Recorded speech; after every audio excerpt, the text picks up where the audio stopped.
Selamat pagi bagi kita semua. Puja dan puji syukur kita ucapkan terhadap Tuhan yang Maha Kuasa karena telah diberikan nikmat kesehatan, nikmat keselamatan, dan nikmat kesempatan sehingga di pertemuan keempat ini kita masih bisa belajar mengajar seperti biasanya. Walaupun dengan cara-cara jauh tidak bisa menghambat proses tersebut karena banyak cara menuju Roma, banyak jalan menuju bagaimana kita menjadi sukses. Dengan cara seperti ini, kita bisa menjadi sukses. Oleh karena itu, yang saya harapkan kalian tetap fokus belajarnya. Pada materi sebelumnya, materi kita adalah perkembangan model atom dan bilangan kuantum. Oleh karena itu, materi kita hari ini yaitu mengenai perkembangan tabel periodik. Dengan tujuannya adalah satu, mengetahui dari zaman ke zaman mengenai tabel periodik modern. Kedua, mengetahui golongan-golongan dari setiap perkembangan tabel periodik. Perhatikan gambar-gambar berikut.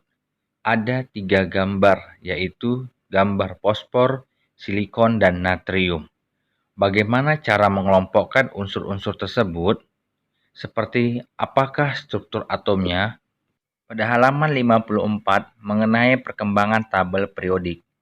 Perkembangan dan pengelompokan unsur-unsur akan dibahas oleh Lavoisier. Ia menyatakan penggolongan berdasarkan sifat logam dan non-logam. Kedua, berdasarkan triad Dobryner. Ia menyatakan kelompok terdiri atas 3 unsur yang disebut triad. Yang ketiga, Octave Newland. Ia menyatakan bahwa kenaikan nomor massa relatif. Sedangkan menurut tabel periodik Mendeleev yaitu ia menyatakan bahwasanya sifat-sifat unsur merupakan fungsi periodik dari nomor massa relatifnya. Dan yang sekarang kita gunakan yaitu tabel periodik modern menyatakan sifat-sifat unsur merupakan fungsi periodik dari nomor atomnya. Halaman 62, penentuan golongan dan periode.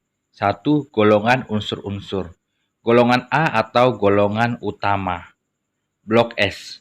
Unsur-unsur yang tersusun dari atom dengan konfigurasi elektron terakhirnya berada pada orbital S, termasuk unsur-unsur blok S. Contoh Na nomor atom 11 dengan konfigurasi elektron 1s2, 2s2, 2p6, 3s1. Blok P.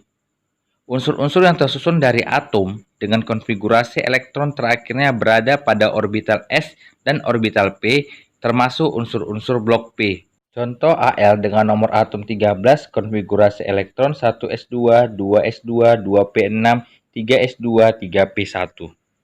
Golongan B atau golongan transisi. Unsur-unsur yang termasuk golongan transisi adalah unsur-unsur yang elektron terakhir atomnya terdapat pada orbital D dan orbital F. Unsur golongan transisi termasuk ke dalam unsur blok D dan blok F. Unsur-unsur blok D. Unsur-unsur blok D yaitu elektron valensi atomnya adalah elektron pada kulit terluar dan elektron pada orbital D dari kulit kedua terluar dengan rumus N kurang 1 D 1 sampai 10 NS 1 sampai 2, di mana N menyatakan golongan, sedangkan D menyatakan orbital D. 1 sampai 10 menyatakan elektron valensi.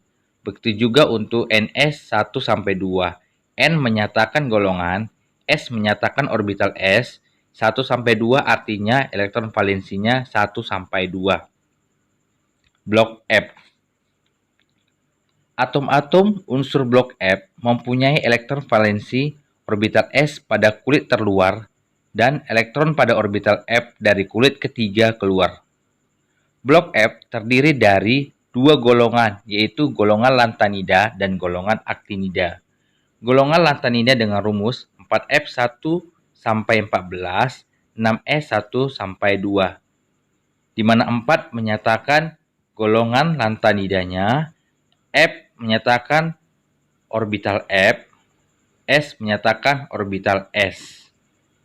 Contoh Nd dengan nomor atom 60 dengan konfigurasi elektron Xe54, 6s2, 4f4.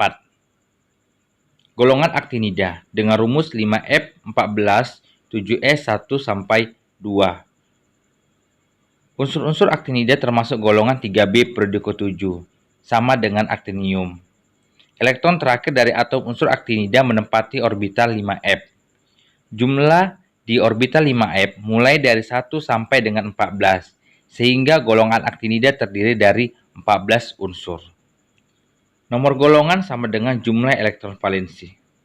2. Periode unsur-unsur. Nomor periode sama dengan nilai dari N itu sendiri. Dari materi yang telah dijabarkan tersebut, maka kita dapat mengambil kesimpulan bahwasanya yang kita gunakan sistem periodik sekarang adalah sistem periodik modern. Untuk materi selanjutnya, maka kita harus memahami bagaimana mengetahui sifat-sifat unsur dari setiap sistem periodik modern yang kita gunakan. Oleh karena itu, untuk dapat memahaminya, maka jaga kesehatan, ikuti keprotokoleran yang dianjurkan oleh pemerintah demi kesehatan kita masing-masing. Terima kasih.